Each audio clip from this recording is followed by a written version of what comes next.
नमस्कार वाईकरांनो, खास आपल्या सर्वांसाठी. वाईकर शिक्षण, आयुष्य, त्याचबरोबर अनेक सांसारिक जबाबदाऱ्या या साऱ्यांमुळे वाईपासून दूर राहावे लागते. पण वाईकर ही एक आपली वेगळीच जमात आहे, जी आपलं अस्तित्व वाईपासून ते जगातल्या अनेक कानाकोपऱ्यापर्यंत आपलं अस्तित्व टिकवून आहे. मग ते ऐतिहासिक, धार्मिक, साहित्यिक वारसा असो की कृष्णेचा उत्सव असो.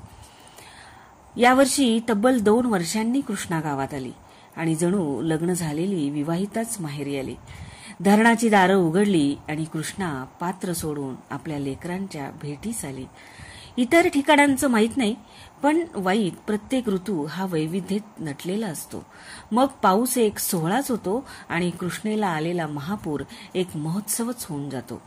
वाईत पूर येणं म्हणजे कुतूहल असतं.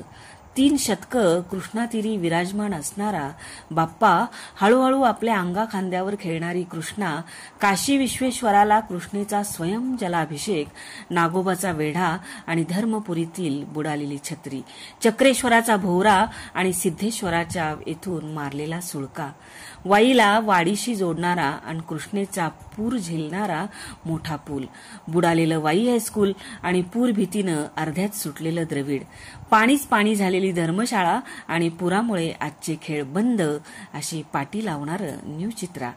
एरवी संथ पण जिचं पात्र सृष्टीच्याच रहस्याप्रमाणे गूढ अशी आमची कृष्णा माऊली जेव्हा रौद्ररूप धारण करते तेव्हा मोठ्या पुलावर उभ्या असणाऱ्या मला खरंच भ्यायला होतं.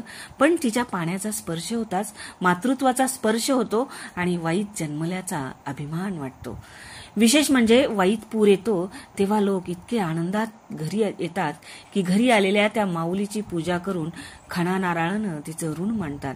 सृष्टीच्या जन्मापासून सुरू असणारा हा प्रवाह वाईकरांवर असाच बरसू देत आणि बाप्पाची कृपा अखंड वाईकरांवर राहू देत आणि कृष्णेचा आशीर्वाद कायम पाठीशी राहू देत. धन्यवाद.